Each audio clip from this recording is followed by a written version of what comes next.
Bonjour, bonjour, j'espère que vous êtes de bonne humeur pour démarrer ce numéro de Matin Week-end.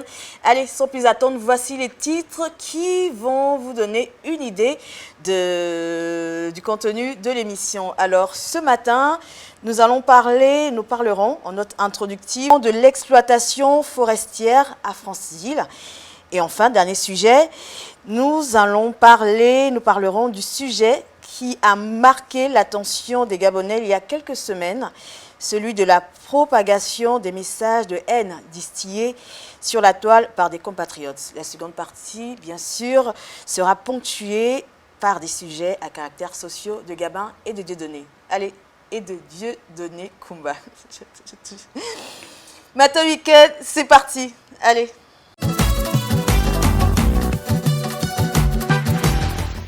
Nous ouvrons cette note introductive avec de la douceur, avec de la féminité, avec de l'élégance. Nous recevons Madame Honorine Ngou. Qui ignore Madame Honorine Ngou? Elle vient nous parler d'un concept, d'un événement qui va se dérouler dans peu de temps. Super, super intéressant. Asseyez-vous, messieurs. Appelez vos dames. J'espère que vous êtes tous réunis parce que ce sera hyper intéressant. Bonjour, Madame Honorine Ngou. Bonjour, jeune dame. C'est un honneur de vous recevoir sur le plateau de Matin Week-end. Il est partagé. Merci. Je suis ravie d'être là. Plaisir partagé. Acceptez-nous, bonjour madame. Chère dame, chère mère. Chère mère, bonjour. Bonjour, Dieudonné. Bonjour, mon fils. Je suis ravie d'être là. Nous aussi. À Matin Week-end. Elle c'est Fidji. Fidji. Ah, Parce Fidji. qu'elle Oh là là. préfère... C'est l'île Fidji. Comme Ouais, comme les Fidji. îles Fidji, oui. Oh là, ça fait rêver. Est-ce qu'on se voit ou on se On tutoie? peut se tutoyer, c'est plus Ouais, simple. super. Ouais, on est en un famille. honneur. Voilà, un samedi matin. Un samedi matin, c'est relax. Ouais. Ça Très fluidifie bien. le débat. Ouais. Ouais, ça fluidifie le débat, tout à fait. Alors, Madame Honorine Ngou, est-ce que tu peux nous parler de ta conférence d'excursion pour les couples dont le thème est la recherche de l'Éden? Mon couple doit fleurir. Wow. Waouh, ça en dit long, hein. Sans dit long. En fait, j'ai imaginé cette conférence parce que j'ai fait un constat un petit peu amer. Le mariage est une institution noble,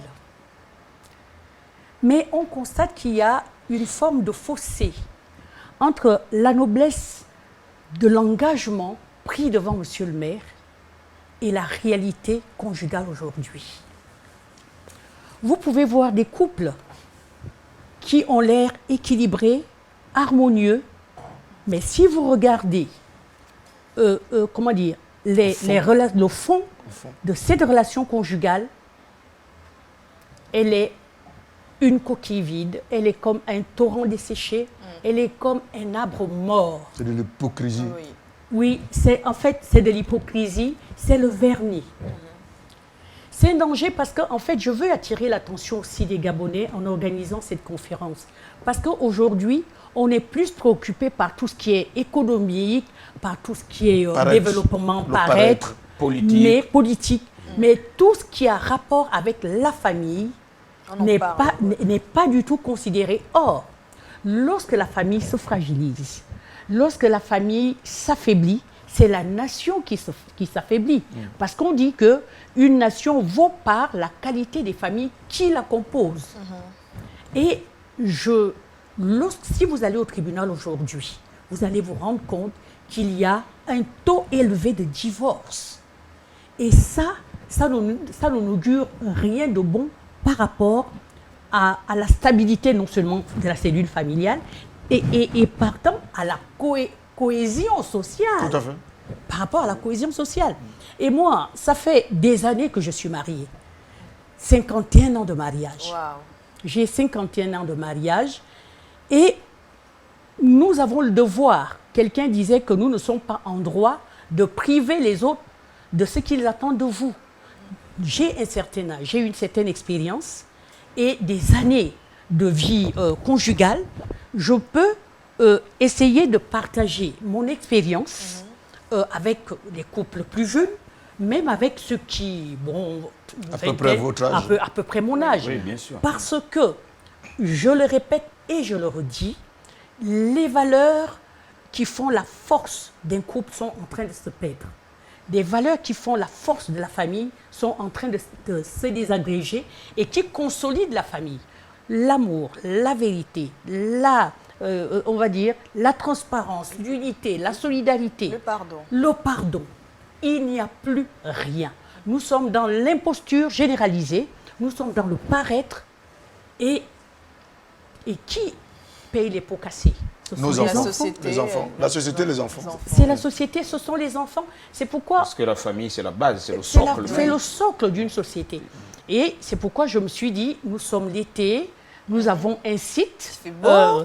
que On a déjà diffusé sur cette émission, dans cette émission. Voilà, que Kumba Ouais. a Nous eu avons fait le plaisir voilà. de regarder l'une de vos excursions. Voilà, et je dis symboliquement, j'ai choisi l'Éden. Parce que lorsqu'on regarde l'histoire de la Bible, Dieu a créé l'homme et la femme pour qu'ils soient heureux et qu'ils vivent dans l'Éden, le jardin d'Éden. Le jardin d'Éden signifie le jardin de délices, de plaisir, de bonheur, de communication, où il y a la vie. Tout est verdoyant, tout est beau, tout est agréable. Mais quand vous regardez aujourd'hui, eh bien, les couples ne sont plus, voyez, l'univers n'est plus verdoyant. Tout est flétri, tout est mort, tout est sec, tout est fade. En conséquence, on se retrouve au tribunal. Et on se retrouve au tribunal, on divorce en fait, l'image que j'ai et qui est triste du couple aujourd'hui, c'est une sorte de plateforme où les conjoints mettent en avant l'art de se détester, de se tromper, de se haïr. On fait des calculs pour se faire mal. Parce que je suis dans des associations, je parle avec des femmes et ce que j'entends m'inquiète par rapport aux générations futures qui vont détester effectivement les mariages et ces couples. C'est pourquoi il y a une pluralité d'union libre dans notre pays. C'est tout un programme. Il y aura le buffet de l'amour. Tout est amour. Ça fait rêver tout ça. Voilà, buffet de l'amour. Il y aura à manger. Et on a prévu que les couples soient 2 à 2, face à face. Si vous ne vous regardiez plus dans le blanc de l'œil, à Vert Refuge, au jardin d'Éden qu'on va créer, vous allez vous regarder dans le blanc de l'œil. Donc, on va s'arranger pour que les couples soient 2 à 2. Il y aura un buffet avec, vous voyez, des mets de chez nous, etc., une diversité. Il y aura le bain de l'amour. Le bain de l'amour. Comme on est en pleine nature et c'est au bord d'une rivière, la rivière est assez, on va dire, assez longue pour accueillir tout le monde. On va faire le shampoing à son épouse. On va faire, même si vous n'avez pas de cheveux, eh bien, elle va vous faire le shampoing. On dirait que c'est mère blessée, ça. Etc., etc. Il y aura le bain de l'amour. Il y aura la promenade de l'amour, c'est-à-dire après la conférence. Oui. Il n'y aura pas d'échange tout de suite. On vous donnera la possibilité, parce qu'on a 3 hectares, il y a de l'espace, de faire une petite promenade. Voilà, ceci a été dit par rapport à la communication, par rapport à l'unité, est-ce que tu vois que, etc. Pour permettre la communication. Parce qu'il y a des couples qui ne se parlent plus. Ah oui. Qui ne se parlent plus, qui ne se disent plus rien. Quand il n'y a plus de communication dans un couple, il est mort. L'amour, ça s'entretient. Je dis, c'est un sentiment tellement fragile, tellement beau, qu'il faut l'entretenir, qu'il faut le bichonner. Et ce sera l'occasion pour le couple de se promener, etc., etc.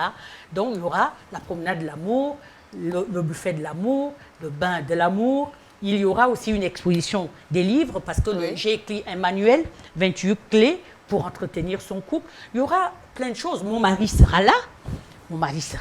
Vous allez voir le couple. Je dis, on a 51 ans de mariage. 51 ans. Et dites donc, avant de partir, de quitter le plateau, madame, vous allez me donner les secrets, des 51 ans de mariage. Pour l'heure, la conférence va se tenir sur combien de jours et quelles sont les conditions d'accès? Voilà, en fait, la conférence se tiendra sur une journée. On va le matin, on revient l'après-midi, il y a tout un programme. On part, on va dire, à 8 heures, on est de retour à 16 heures. Donc, on aura la possibilité. Parce que si ça avait été un séminaire, ça aurait pu prendre 2 jours. Comme on n'a pas encore toutes les commodités, mais dans les années à venir, Dieu fera grâce, on pourra organiser des séminaires sur le site. Donc, on va le matin à à 8 h et on revient à 16 h. Le matin de quel jour, de quelle date comme elle a posé la question, il faut payer combien? C'est gratuit? Voilà. Je me monte dans ma voiture. En fait, bon, comme voyez-vous que il faut toute une logistique, hein. On va louer des bus parce que je voudrais que les couples viennent en bus, que tout le monde soit, que les couples soient ensemble. Déjà dès le départ. Voilà, dès le départ. Côte à côte, ok? Et qu'ils apportent bon, des serviettes, une tenue qu'il faut, etc., des chaussures.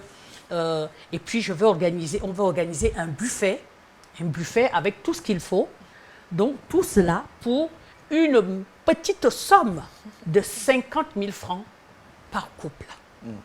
50 000 francs par couple, et je vous assure, c'est donné. Ça aurait été en Europe. C'est vraiment donné parce que c'est même pas le prix, le coût d'un repas dans un restaurant. Non, pas dans un restaurant, mais parce que j'ai le souci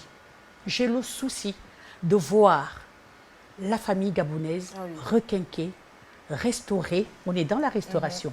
On ne parle pas que de la restauration des institutions politiques, c'est la restauration de l'institution familiale qui est le socle social. Et il faut que vraiment on y pense.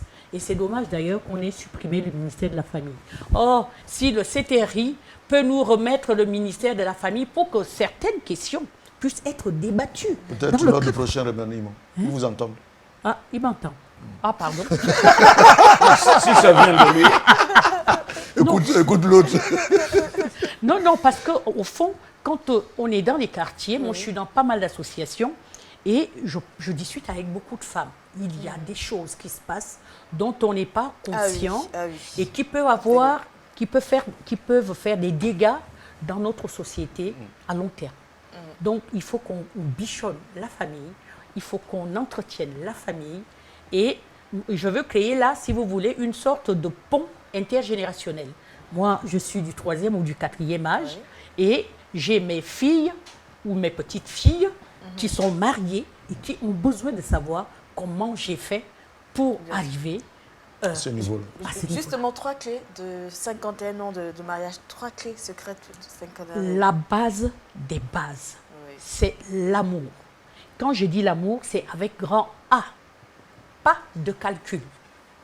Nous sommes dans une société qui connaît une forme de tyrannie, non seulement de la liberté, du matérialisme, du sexe, du mensonge, vous comprenez? Et tout cela fragilise la cellule familiale et les rapports, on va dire, interpersonnels ou bien la relation conjugale. Donc, la première règle pour moi, c'est épouser un homme qu'on aime. Épouser une femme qu'on aime sans calcul. J'ai épousé mon mari, il avait 26 ans, il était étudiant. J'étais au lycée. Tout ce que nous avons fait, nous l'avons fait ensemble. Nous ne sommes pas riches, nous ne sommes pas pauvres, mais ce que nous avons, nous l'avons fait ensemble. Amour. 2, pardon. Le pardon, pas l'oubli. Le pardon qui libère. C'est-à-dire, personne n'est blanc comme neige. Personne n'est trop noir. Oui, chérie, tu as fait. Et puis, même, donner l'habitude à nos filles. Mon mari, je l'appelle chérie. Chérie. Quand j'ai fait quelque chose qui ne lui plaît pas, je sais que là, c'est dur. Chérie, mon minou. Vous voyez, des expressions comme ça. Ah, tu appelles ton mari par son nom, tu appelles ta femme. Et trouver des petites astuces qui font que le cœur va. Même si tu étais gonflé, tu dis chérie, je te pardonne. Le pardon. Je vais dire même une 3e clé. La communication. L'important, c'est là. Bon. Monsieur Tiga, vous avez entendu, non? Plus de crier sur l'autre. Flavienne, tu es où là? C'est ce que j'ai fait, moi. Communiquer. Communiquer déjà en temps de non-crise, quand tout est paisible, quand tout va bien. Hein, chérie, parce que les gens ne se parlent pas. Regardez une chose, si vous voyez une voiture passer avec une femme et un homme qui sont de très bonne humeur, qui rient, qui plaisantent, allez-y voir, soit c'est des collègues, soit c'est voilà. Je ne vais pas dire le mot. Mais, enfin, je ne peux pas savoir, mais c'est rarement monsieur et madame. Quand c'est monsieur et madame, c'est... Ouais, tout, Voyez, chacun absolument, garde- absolument. Voyez, commencez à cultiver cela à la maison. Chérie, comment ça va? Comment tu es bien rentré? Quelqu'un va dire, ah, nous, on est des Noirs. Oh, mais c'est quoi, on est des Noirs? Qui a la prime? L'amour n'a pas de couleur. L'amour n'a pas de couleur. Qu'est-ce que la communication dans de bons et de mauvais moments? Ça commence par de bons moments. Et quand les mauvais moments, la mauvaise saison arrivera, on sera à l'aise et on communiquera. En fait, c'est les 3 clés que je peux déjà, effectivement, comment dire, vous donner. Super, en tout cas, cette conférence, elle promet. Il ne concernera que des personnes mariées? Oui, en fait, il y aura une série de conférences. Je vais prendre des jeunes filles après. Je vais prendre des fiancés après. Je vais prendre des célibataires. En fait, je suis déjà à la retraite. Okay? J'ai enseigné 37 ans à l'UOB. Je parlais de littérature. Maintenant, les problèmes sociaux sont des problèmes que nous devons, qu'il faut absolument régler. Donc, pour l'instant, c'est le couple, monsieur et madame. Donc, le rendez-vous est pris pour... c'est samedi, le 20 juillet. Le départ. Voilà, le départ sur le site. En fait, on voudrait louer les bus et le départ se fera à Bikele. Je peux donner mon numéro de téléphone. Oui, allez-y. J'ai le droit. Voilà.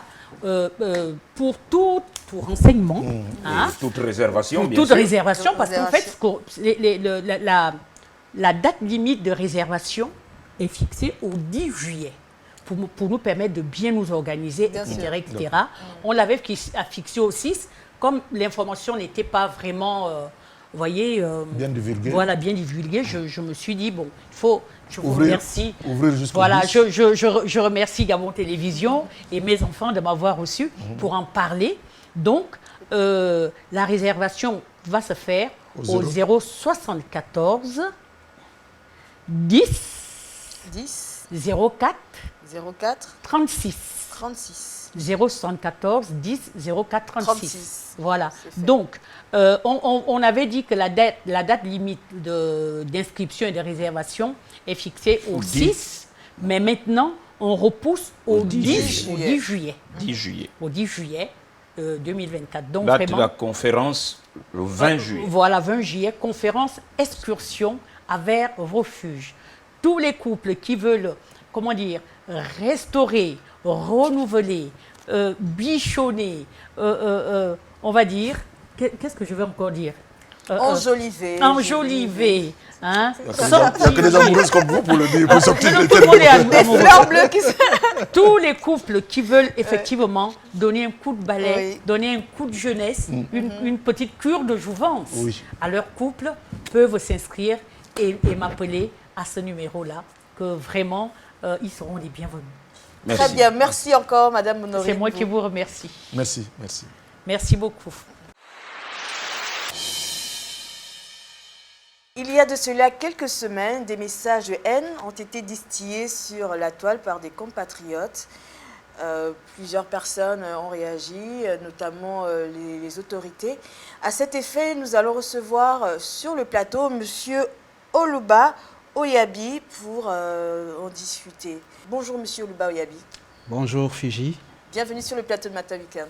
C'est un plaisir d'être parmi vous ce matin. Très bien. Avant de démarrer notre discussion, je propose tout d'abord qu'on regarde cet extrait du colonel Mofumbi. Et on revient tout de suite sur le plateau pour en discuter, bien sûr. Communiqué numéro 062.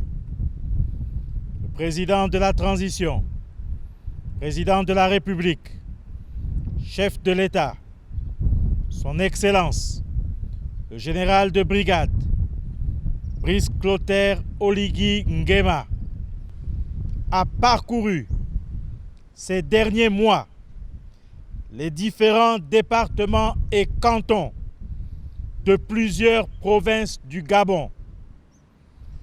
Tout au long de cette tournée républicaine, il a été le témoin d'une rare ferveur patriotique, loin de toute division.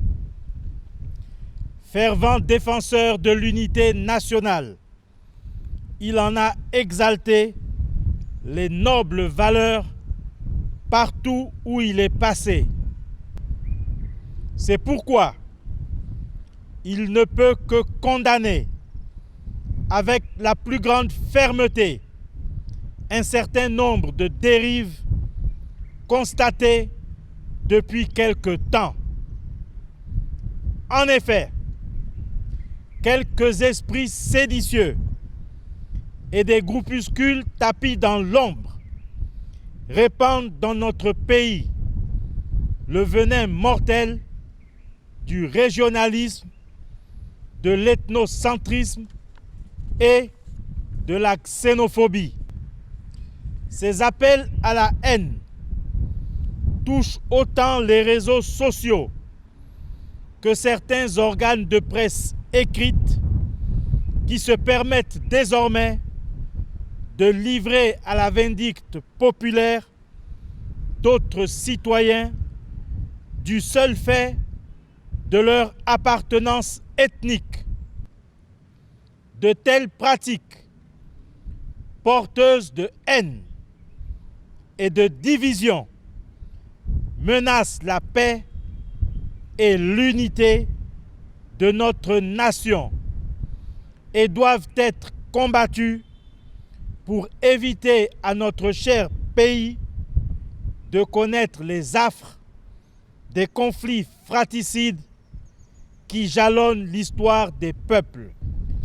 Afin d'y mettre un fin salutaire, le chef de l'État instruit les services de police judiciaire à accroître la veille sur la presse et les réseaux sociaux et à saisir sans délai le parquet de la République chaque fois que de tels faits seront constatés.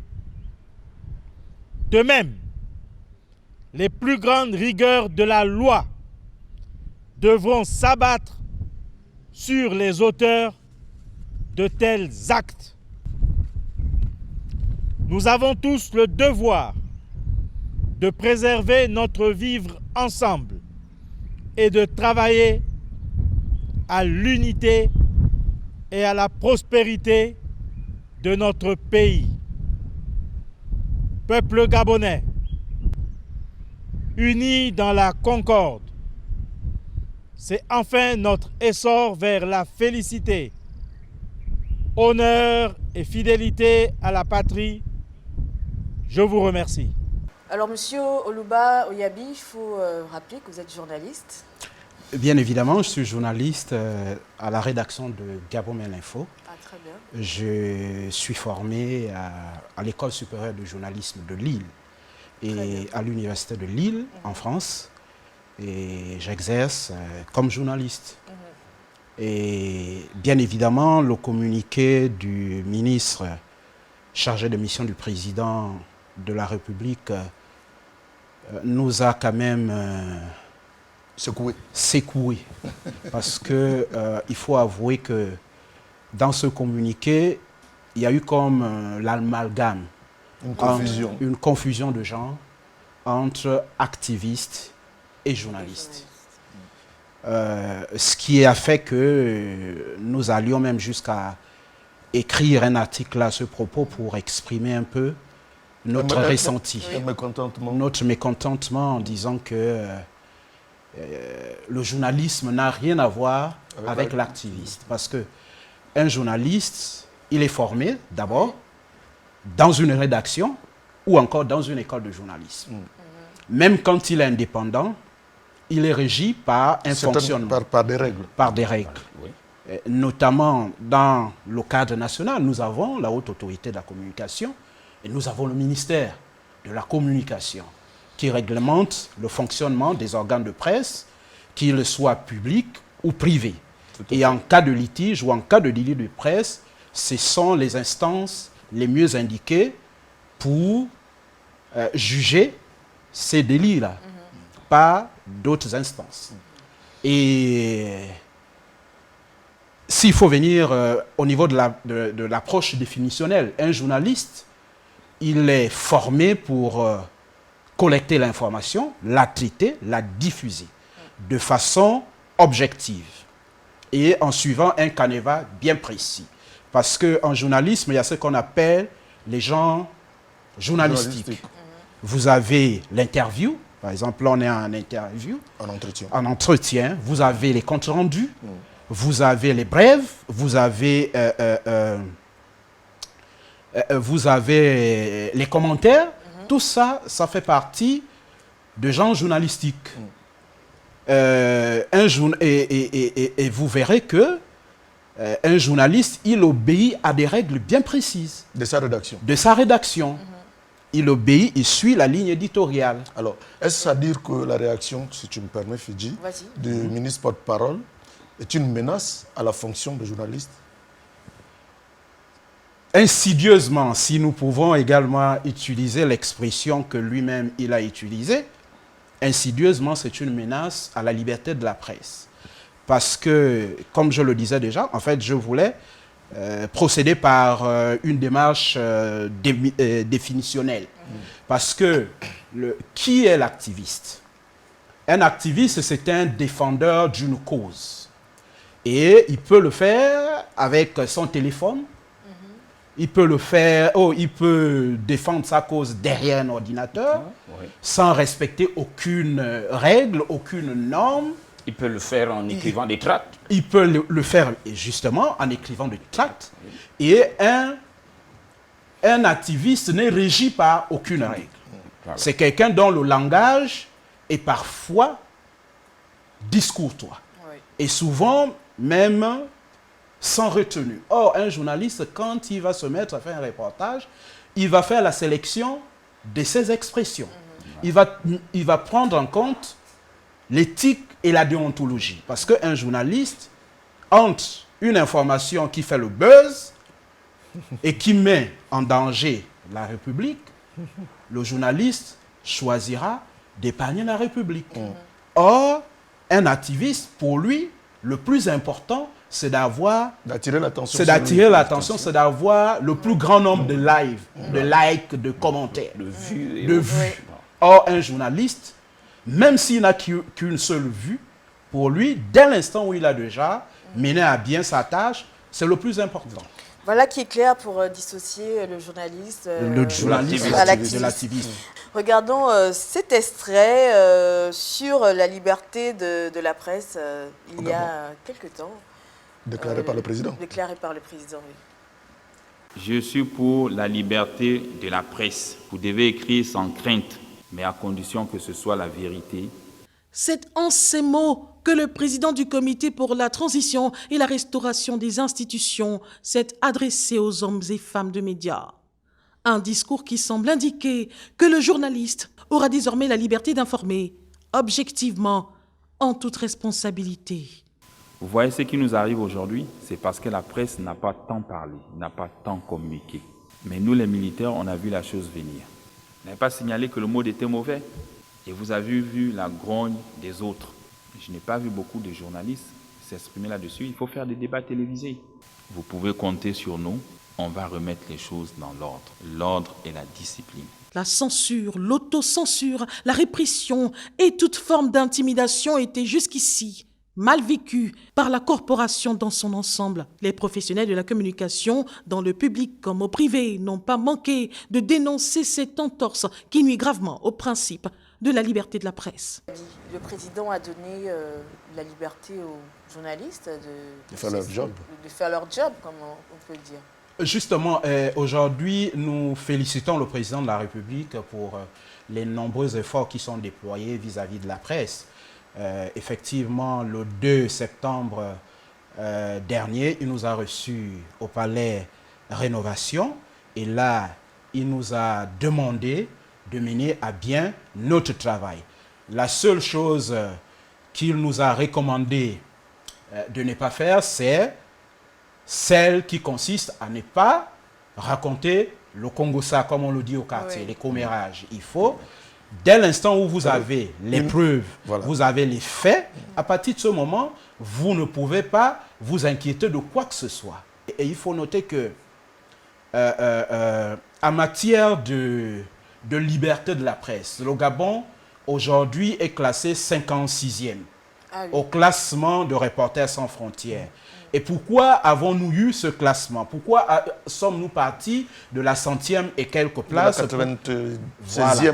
C'est à cause des promesses que le chef de l'État a faites. Est-ce que là, il n'y a pas risque, justement, il n'y a pas risque de perdre cette place? Mais justement, quand le colonel fait de telles déclarations qui ne dissocient pas le journaliste de l'activiste, à partir de ce moment, Reporters sans frontières suit cela.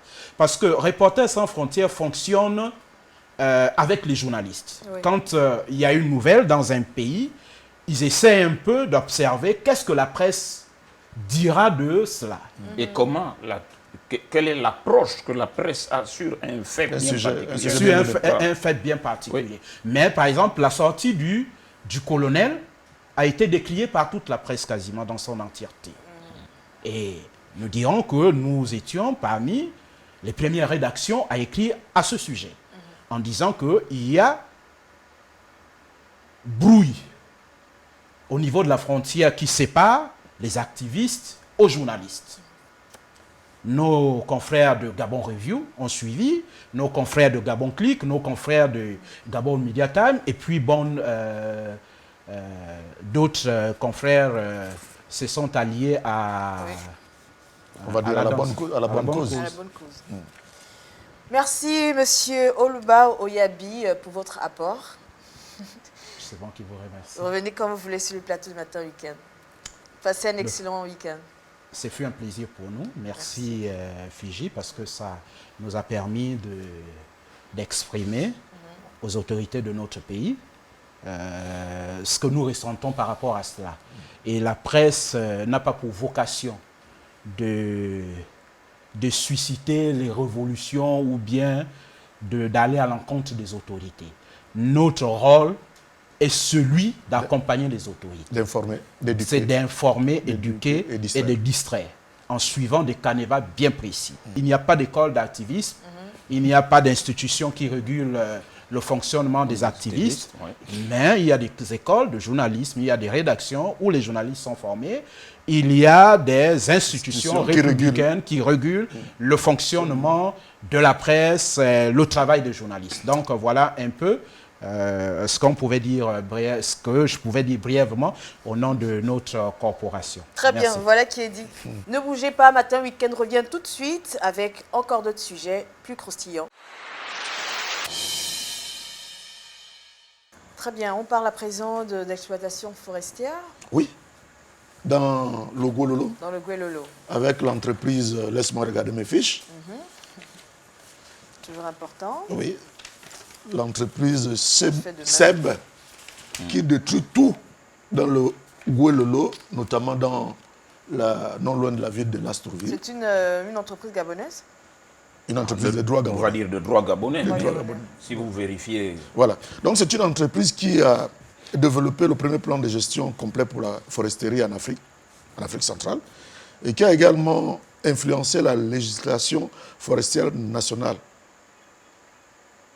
Pour la protection de l'environnement. Ils ont eu la certification. La certification. Oui. Mais au fil des années, on se rend compte qu'elle fait dans le laxisme, après abattage de bois, de la forêt, après exploitation forestière, elles abandonnent parfois des troncs d'arbres en pleine forêt, alors que ces troncs d'arbres auraient permis, par exemple, à ceux qui en ont besoin pour le bois de chauffe. Oui.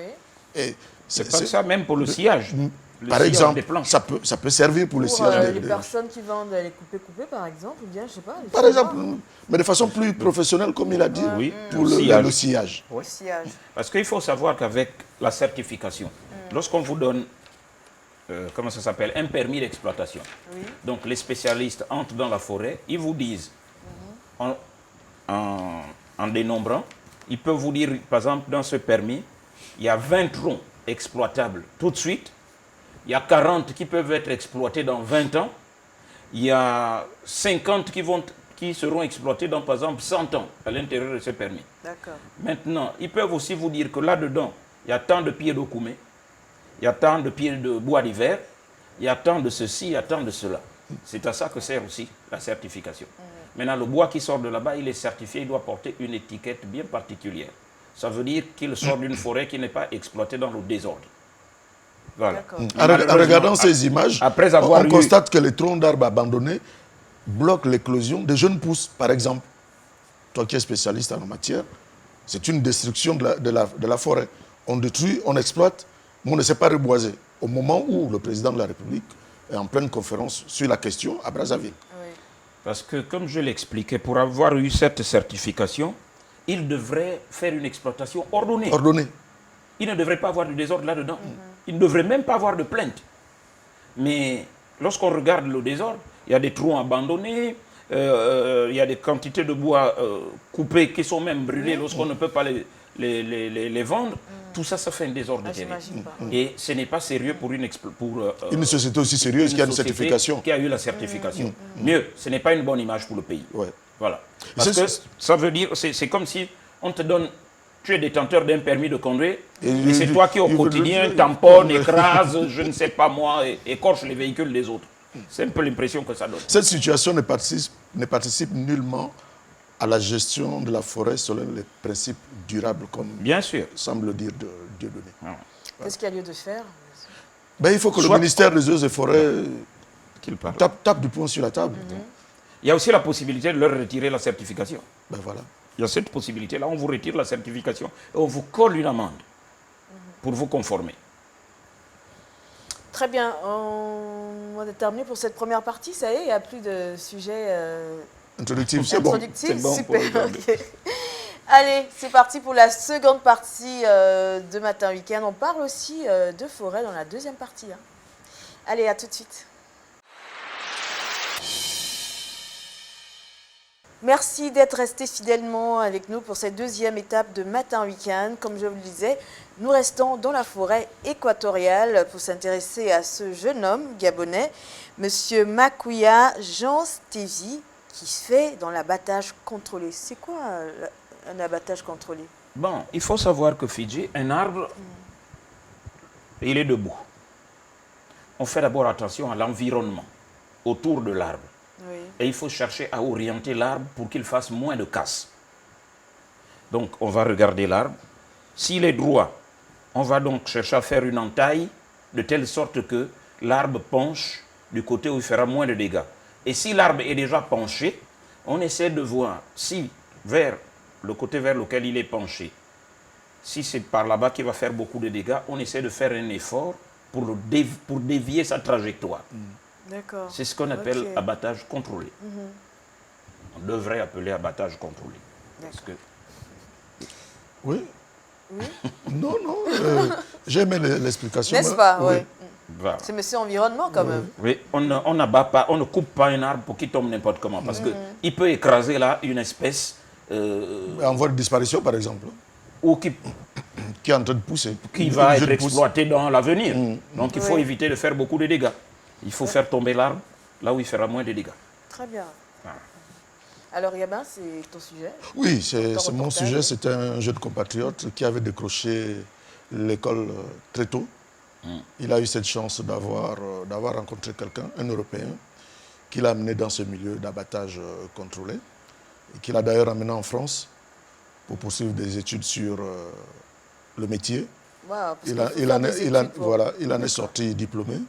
De retour au Gabon, il est très sollicité de par certaines entreprises, de par certaines personnes. Comme nous sommes en plein dans la période estivale pour nos grands-parents, pour des personnes qui ont des plantations, je pense que l'occasion là est donnée d'utiliser ces jeunes compatriotes pour l'abattage de leurs plantations. Donc vous êtes donné rendez-vous dans la forêt Raponda, parce qu'il a un moment servi comme abatteur dans la forêt Raponda, celui qui a essayé de tracer les pistes et tout. Donc c'est là-bas qu'on s'est donné rendez-vous et il m'a accordé cet entretien. Très bien, on te suit avec ta caméra.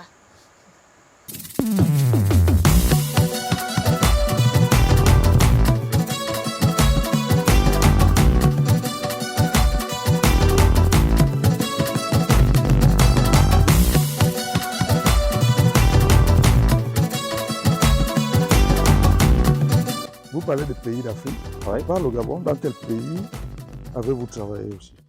Je suis dans tous les pays de l'Afrique centrale, en particulier le Cameroun, la Guinée équatoriale, le Congo, l'Angola, la Côte d'Ivoire, la Centrafrique. Donc, je suis dans tous ces pays-là pour former les jeunes comme moi sur l'abattage contrôlé.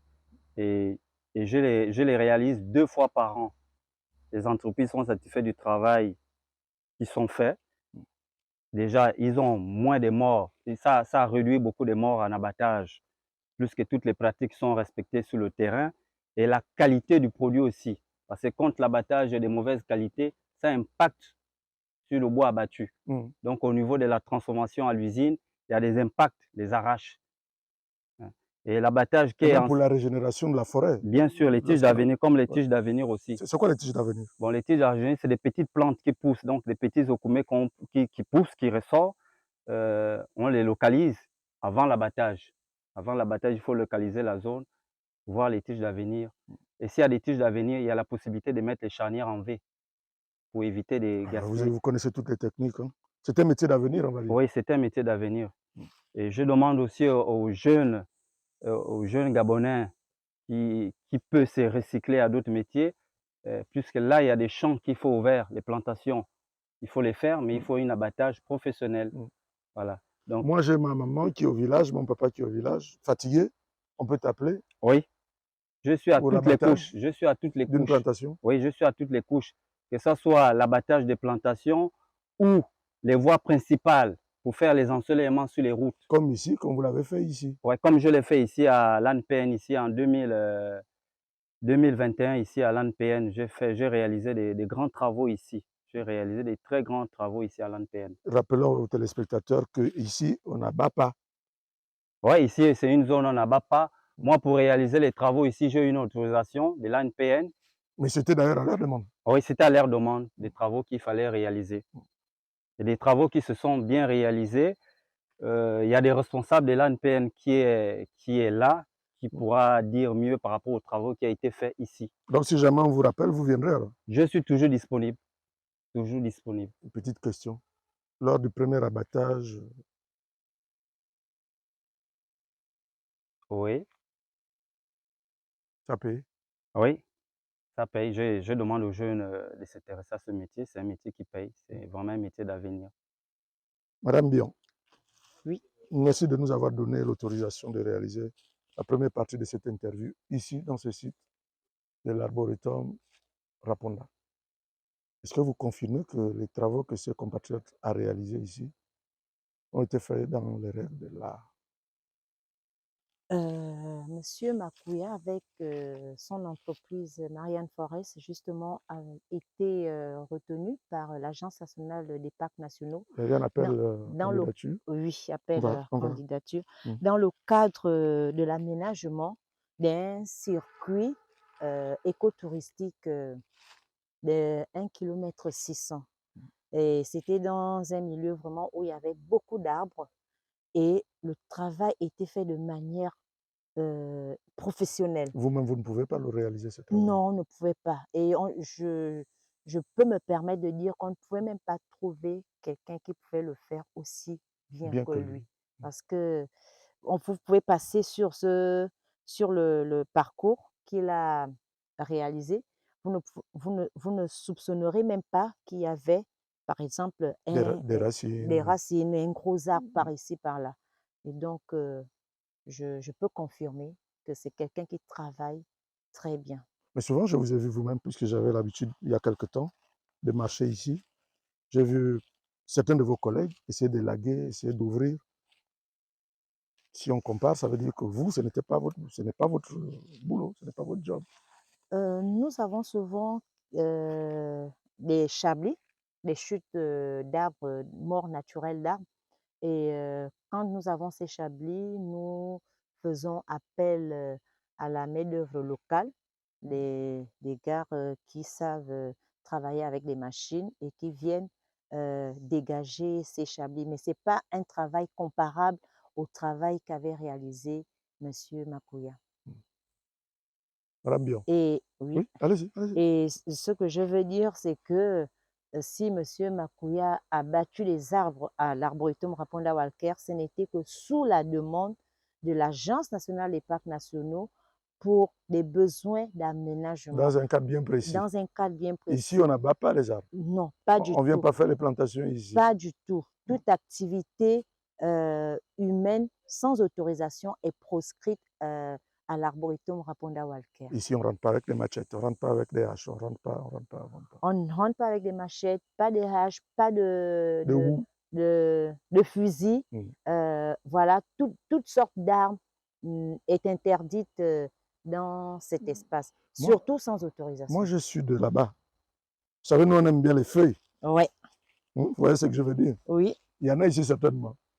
Est-ce que je peux en recueillir? Est-ce que je peux?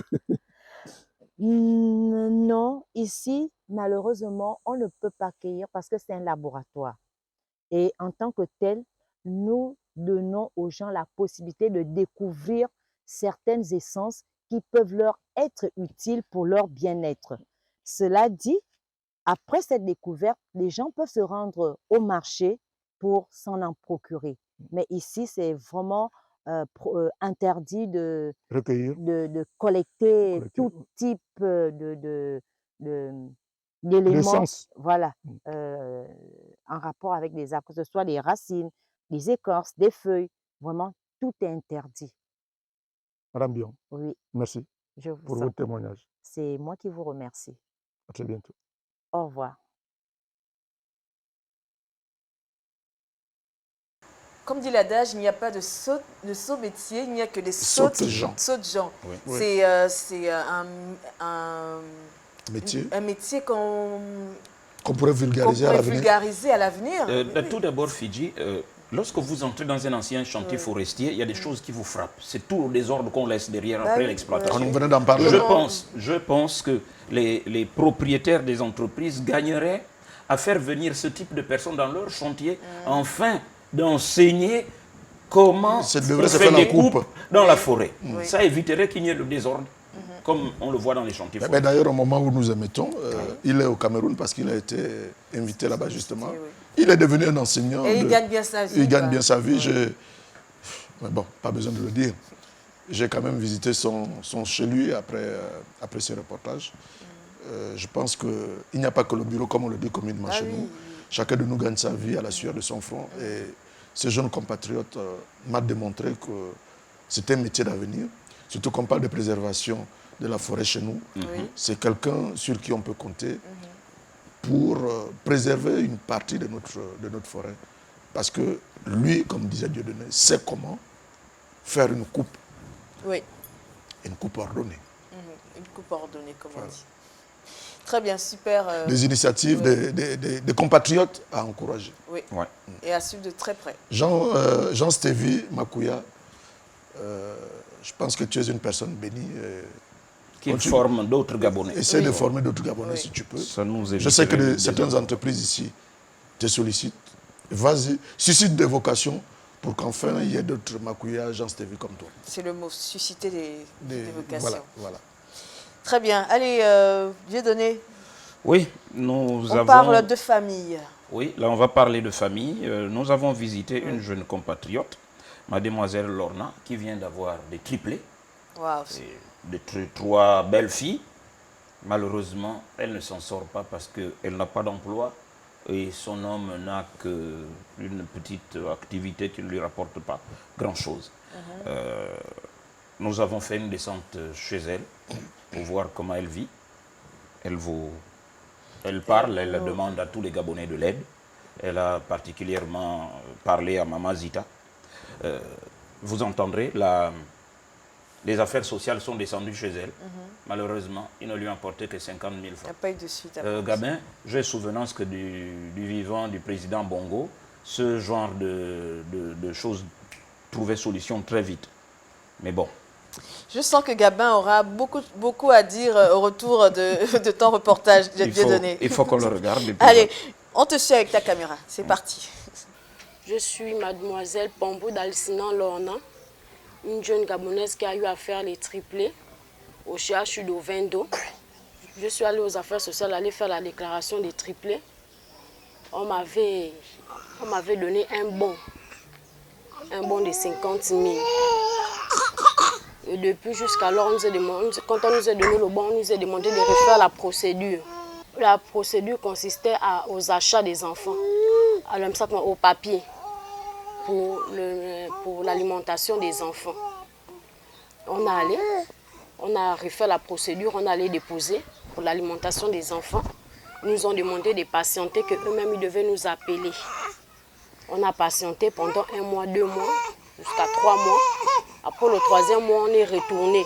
On nous a fait comprendre que ce n'est plus les mêmes qui sont là-bas, ils ont eu à changer. Donc on devait encore patienter parce que les nouveaux devaient encore refaire état du dossier. Voilà comment on a toujours patienté. Pendant 1 mois, 2 mois, on est encore retourné. En retournant, ils ont demandé toujours de patienter, qu'eux-mêmes ils devaient toujours nous appeler comme on a fait la première fois. Mais malheureusement, jusqu'au jour d'aujourd'hui, on ne m'a jamais appelé. Je suis allée, je fais un autre dossier, je suis allée déposer chez la première dame, à la présidence. Je suis allée, je dépose, on a vu la secrétaire. On a donné à la secrétaire le dossier. En remontant le dossier, elle nous a demandé de patienter, que la première dame elle-même devait nous appeler, nous faire signe. Mais jusqu'alors, aujourd'hui, ça fait 7 mois que les enfants sont nés. On ne nous a jamais appelés. On nous a laissés comme ça. Et les conditions de vie, c'est vraiment difficile pour nourrir les enfants. J'ai du mal à m'en sortir. Le père de mes enfants ne travaille pas. C'est un jeune aide-maçon. Ici, on loue, où on vit, on loue une chambre. J'ai une maman, on loue ici une chambre. Pour m'en sortir avec les enfants, c'est vraiment compliqué. Les parents, je n'en ai pas. Je suis une orpheline des mères. Les parents, personne ne m'aide. Je suis vraiment délaissée à moi-même. Je n'ai vraiment le soutien des personnes. Voilà pourquoi je crie à l'aide. Même à l'hôpital, on a demandé, est-ce qu'on ne peut pas appeler les médecins de l'hôpital? Nous ont fait comprendre que non, ici, on ne règle pas ce genre de cas. Il faut aller directement aux affaires sociales. Aux affaires sociales, nous sommes partis. On nous a aussi raconté ce qu'on nous a raconté jusqu'au jour d'aujourd'hui. Pas de situation, pas de solution. Personne n'a répondu. Je suis vraiment abandonnée à moi-même. Je crie à l'aide. Je suis la première dame, Madame Zita. Pardon, maman, viens m'aider. Je crie à toi. Je n'ai plus de maman. Tu es la maman de tout le monde, de tous les enfants, les orphelins gabonais. Tu es la mère. Je crie à l'aide à toi. Viens m'aider, pardon, maman. Je suis là, je suis vraiment abandonnée à moi-même. Que dire face à la situation de cette jeune Gabonaise? Quelles sont les solutions qu'on puisse lui apporter? Je commence par toi. Non, c'est parce que tout à l'heure, avant de lancer ce reportage, tu disais... J'avais des choses à dire. Non, rien de spécial. Non, même pas. Parce que Dieudonné, avant le reportage, d'ailleurs, même dans le reportage, elle dit qu'elle a eu 50 000 de la part des affaires sociales. Mais les affaires sociales ne peuvent vous donner que ceux qui peuvent. Pourquoi? Mais parce qu'ils ne vont pas les créer, ils ne vont pas les trouver l'argent parce qu'ils s'appellent affaires sociales. C'est selon les budgets mis à la disposition du ministère des Affaires sociales. Ça, c'est pas faux. Vous savez le nombre de Gabonais qui sont en détresse. Bon, quelle est la solution? La solution, comme elle le réclame dans le reportage, c'est qu'il faut que nous aussi, les Gabonais, on sache partager. N'attendons pas tout seulement des institutions, de l'administration. Il peut avoir peut-être un système de parrainage. Pourquoi ne pas parrainer un enfant, par exemple? Moi, Gabin Atiga, je pense que je peux apporter ma modeste contribution. Mais imaginez le nombre de personnes comme ça, chacun qui peut amener 10 000, 20 000, 20 000. Bon, après, ce n'est pas ça la solution. La vraie solution, c'est peut-être lui trouver un travail. Voilà. Même sans qualification, elle peut être loin de minimiser la fonction de technicienne de surface. Moi, je pense que les pouvoirs publics, peut-être à ce niveau, peuvent se battre pour lui trouver un travail. Que de lui venir en aide comme ça, aujourd'hui 50 000, de façon ponctuelle, il faudra attendre 6, 7, 8 mois. Ça va être compliqué pour elle. Mais après aussi, excusez-moi, elle a 6 enfants aujourd'hui. Et comme on dit chez nous, la natalité dans le lit du pauvre, il faut savoir aussi faire attention. Mais bon, elle avait déjà 3 enfants avant. Et là, elle en a eu 3 du coup. Oui, ça fait que... Si déjà avec 3, vous êtes en difficulté, excusez-moi, il faut essayer un peu de réglementer votre cycle. Excusez-moi. Là, elle ne s'attendait pas à 3 enfants. Non, 3, du coup, elle ne s'attendait pas. Mais quand vous avez déjà 3, moi, à Tiga, même là où on travaille, 3, c'est déjà beaucoup. Donc, tu disais que faire? Avec la vie chère aujourd'hui. Je disais, voici mes propositions. Soit on peut tomber sur le système de parrainage d'enfants, oui. C'est-à-dire que quelqu'un de bonne volonté peut décider, par exemple, de parrainer un enfant. Chaque mois, tu peux prendre de ta poche et tu donnes quelque chose pour un enfant. Un autre peut faire pour le deuxième enfant. Sinon aussi, que quelqu'un de bonne foi peut donner du travail à cette fille, à la maison, dans son domicile, par exemple pour faire... Repassage, pour faire du ménage. Oui, il faut trouver du travail à son petit ami. Il faut aussi qu'ils acceptent. Bon, il est aide-maçon, donc il fait déjà quelques petits... Oui, il peut se retrouver dans une entreprise, dans une société. Oui. Mika Service, par exemple. Mika Service, de Alain-Claude Kwakwa. Oui, pourquoi pas.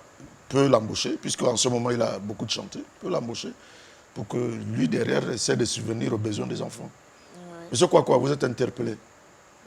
Aux autres entreprises aussi. Bien sûr. Le chef d'entreprise peut décider d'embaucher ce jeune. Non, moi, je choisis Alain-Claude Kwakwa. Monsieur Alain-Claude Kwakwa, c'est Monsieur Alain-Claude. Oui, Alain-Claude Kwakwa, c'est mon aîné. Si vous nous entendez, le compte rendu va lui être fait. D'accord. Voilà. Nous restons dans le social. Cette fois, nous allons nous intéresser à la situation de Monsieur Pierre Clavenzeng Nduntum, handicapé visuel qui rencontre toutes les difficultés à s'approvisionner en eau potable. Effectivement, c'est dans la ville d'Ntoum qu'il réside, que je l'ai rencontré. Il éprouve des difficultés à s'approvisionner en eau potable parce que ces compteurs d'eau sont situés d'un côté de la route et lui-même de l'autre côté de la route. La problématique est soulevée tout simplement parce que la station de pompage d'eau qui alimente Libreville se situe à Ntoum.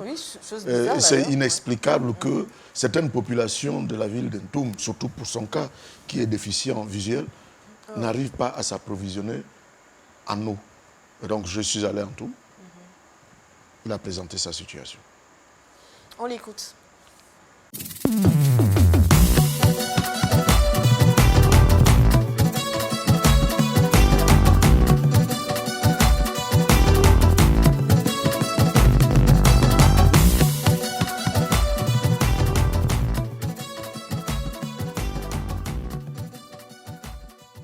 Dans le quartier Assora, dans la commune d'Ntoum, que Pierre Clavenzeng Nduntum et d'autres compatriotes sont confrontés au problème d'approvisionnement en eau potable suite aux travaux de construction de la transgabonaise. Nous sommes dans le quartier Assora, là où ma maman a acheté un terrain et ce terrain, elle a légué ça aux enfants comme elle est décédée. Ce terrain, comme vous le voyez, déjà, il est marécageux. Le fait d'être marécageux, quand il pleut, on a une autre situation aussi, c'est qu'on n'a pas d'eau. Pour avoir de l'eau ici, c'est un peu compliqué parce que nous ne sommes pas du côté là où passent les tuyaux de la SCG. Donc, nos parents ont dû creuser pour faire passer les tuyaux d'eau sous une buse. Et cette buse est déjà défectuée. Nul ne peut plus rentrer sous cette buse. Donc, aujourd'hui, là, nous avons des problèmes qui font en sorte que pour que je puisse m'approvisionner en eau, ou bien surveiller le compteur, le tuyau d'eau, c'est difficile aujourd'hui parce qu'on n'a pas l'accessibilité au niveau de suivre les tuyaux d'eau pour voir s'il y a des trous ou s'il n'y a pas de trous. Donc, j'étais en train de dire que c'est ça le terrain. Déjà, le terrain lui-même, il n'est pas assaini parce que j'ai du mal toujours à marcher ici, à aller prendre de l'eau là où se trouve le tuyau. Et ce tuyau, nous avons encore la grâce que nous battons pour que, même si nous ne payons pas la totalité à la SCG, mais nous payons souvent nous payons la moitié et les autres, on paye par échéance. Et nous, on a du mal parce qu'on est loin de la route et loin du compteur. Ça veut dire s'il y a des fuites, on ne peut pas normalement prendre convenablement de l'eau. Et le terrain est vraiment marécageux. Le tuyau passe par de là, ça contourne les maisons, ça monte pour rentrer à la buse. De la buse, ça traverse l'autre côté de la route, là où la route, ça va à l'ancienne route, là où sont les compteurs. Compléter ce que mon fils a dit, c'est pas faux. Nous sommes au niveau de la buse, les tuyaux d'eau passent par l'ancienne route dans la buse. pour sortir le côté là où nous sommes. Et nous avons vraiment des handicaps pour avoir de l'eau là. On ne sait pas si les tuyaux sont percés ou pas. Le plus souvent, voilà pourquoi même la buse là, il y a de l'eau qui coule. Ça veut dire que c'est nos tuyaux qui sont presque parfois percés et on n'arrive pas à payer bien les factures, que les factures se sont augmentées. Nous sommes sous la buse au niveau de la nationale que vous voyez là. Donc les compteurs sont de l'autre côté de l'ancienne route au niveau du lycée Hubert Martial Ntutu-Mobam.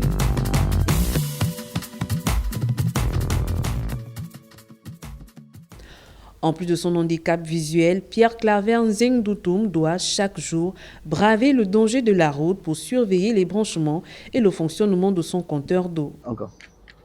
Vous voyez toutes les difficultés auxquelles je suis confronté ici.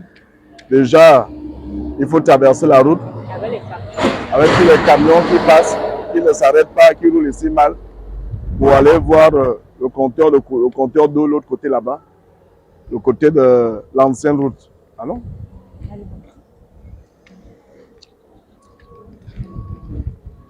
Donc, c'est ici.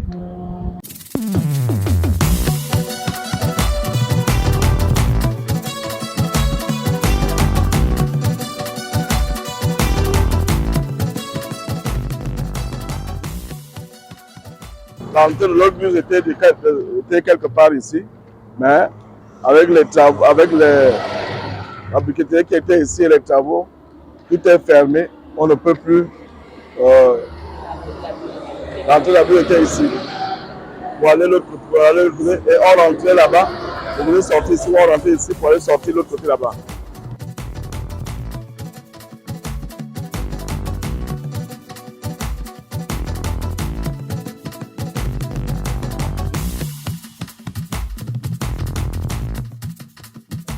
C'est celui-ci là où j'ai posé la canne et nous prenons l'eau d'ici pour l'autre route et traverser l'autre route sous la buse. Et quand on prend ici, s'il y a une fuite de toute la distance là et que tu n'es pas signalé à temps, tout de suite c'est les factures qui sont augmentées au niveau de la SCG. Donc c'est un peu pourquoi je vous ai appelé M. Atiga, de voir les difficultés que je traverse pour déjà prendre l'eau ici, surveiller ce compteur-là jusque chez moi, dans l'autre côté de la nouvelle route. Et passer par la buse. Parce que le seul passage qu'on a, c'est cette buse-là. Et si on ne peut plus surveiller en bas de la buse, ça veut dire que les factures, la SCG va toujours nous augmenter les factures parce qu'on aura des fuites internes sur cette buse-là. C'est un peu pourquoi cette difficulté que je voulais que vous les présenter et demander à ceux-là, de la SCG et aux autorités du Gabon de penser à mettre un tuyau du côté de la nouvelle route, de le côté auquel nous sommes. Parce que nous ne sommes pas seulement seuls. Il y a beaucoup de riverains aussi de ce côté-là qui sont dans les mêmes conditions que nous. Nous ne sommes pas loin de la SCG. La SCG est à quelques mètres de nous. Difficile situation pour M. Pierre Claver Nzeng Doutoum. Nzeng Doutoum. Ouais, difficile situation. Déjà, pour nous, les personnes valides qui rencontrons ce type de problème, c'est tout aussi compliqué, à plus forte raison pour quelqu'un qui a perdu sa vue, et qui est à chaque fois obligé parfois de enjamber la route pour aller s'approvisionner en eau. Avec le fort trafic qu'il y a, parce qu'on est quand même sur la nationale 1. Tout à fait. C'est compliqué. Et qui connaît des problèmes justement, comme il a dit, lors des paiements des factures, pour une eau qu'on ne reçoit pas. Il a des factures qui s'élèvent parfois à 200 300 000 francs. C'est une situation effectivement difficile. Mais que faut-il faire? Moi, je pense que il faut rapprocher les compteurs d'eau de la maison. C'est la seule solution. Oui. Et je pense que la SCG devrait en tenir compte pour ce type de personnes qui ne sont pas... Mais pour tout le monde, parce qu'il y a des pertes entre le compteur et la maison, il y a toujours des pertes. Non, moi je parle de sa situation parce qu'il n'est pas valide comme vous et moi. Qu'à cela ne tienne, chacun devrait avoir son compteur à côté de chez lui. Voilà. Maintenant, Fidji, si tu permets, j'ai un coup de gueule à faire valoir. Depuis vendredi, dans cette ville, nous n'avons pas d'eau. Pour mon cas, moi qui suis à Bel-Air, il n'y a pas une seule goutte d'eau depuis vendredi. C'est inconcevable. On ne peut pas continuer à vivre comme ça. Nous avons des enfants, nous avons de la famille. C'est pas possible. Donc là, t'es arrivé là, Gabon première, t'as pas pris de douche? Excuse-moi. Oui, si c'est ce que tu veux entendre, je n'ai pas pris de douche. C'est inconcevable, ce n'est pas possible. On ne peut pas, il n'y a pas d'eau, on ne peut pas prendre de douche. Ce n'est pas possible. Non, sans blague, c'est sérieux ton coup de gueule. Mais bon, toutefois. Mais il parle de manque d'eau. Moi, je parlerai de coupure. Je viens de perdre un congélateur. Je ne veux pas m'hasarder à faire engager des poursuites envers l'entreprise, avec la SCG, parce que je sais que mais là, ça n'aboutirait point. Donc, là, ils exagèrent quand même. Ouais. Trop, c'est trop. Là. Je ne sais pas s'il faut qu'on signe une pétition ou bien, je ne sais pas moi. La suite, madame. Voilà, bien sûr. Non, mais ça laisse... C'est une situation qui laisse pantois. Parfois, on a... Bien envoyé. Tu es toujours en train de m'embêter à la fin de l'émission, là. Non, mais c'est très bien. Oui. Ok. Alors, on termine Matin Week-end avec cette note culturelle. On parle des Cora Awards qui vont se dérouler en décembre, au mois de décembre, à Johannesburg. Et parmi les nominés de cette compétition, il y a des Gabonaises, notamment Amandine, la reine d'Empire. Pas de Gabonaises, il n'y a qu'une seule, Gabonaise. Dans la catégorie, certainement catégorie culturelle. Mais sinon, il y a d'autres Gabonais qui ont été... oui, très bien. D'accord. Notamment dans la comédie, dans plusieurs catégories. Donc, Amandine, la reine d'Empire, va nous représenter valablement, va représenter notre culture gabonaise. Alors, tu l'as rencontrée il y a quelques jours. Je l'ai rencontrée, effectivement. Elle aussi, elle avait, je ne vais pas dire un coup de gueule. Elle demande aux Gabonais, Gabonaises, de voter pour elle massivement. Le vote avait très bien commencé au départ. Maintenant que le vote est arrivé à la partie commerciale, c'est-à-dire qu'il faut payer pour voter, elle demande donc aux Gabonais de vraiment s'inscrire et de voter. Et je l'ai rencontrée à son cabaret, où elle fait des répétitions. Chez Amandine. Chez Amandine, c'est comme ça. Avec tout son groupe. Oui, allez, on y va.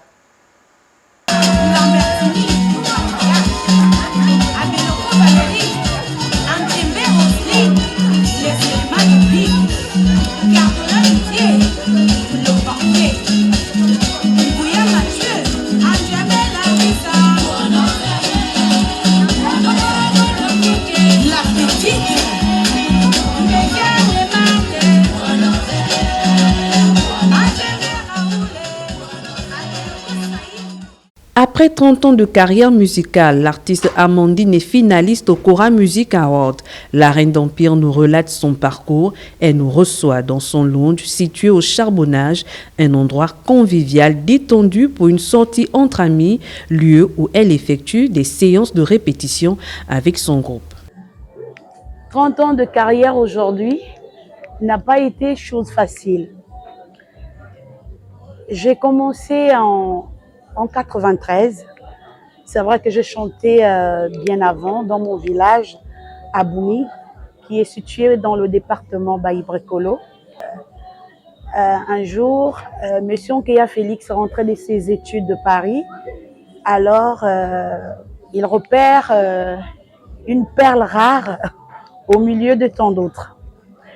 Alors, il m'amène à Libreville pour sortir un premier titre, Yaya Omar, pour rendre hommage au président Papa Bongo.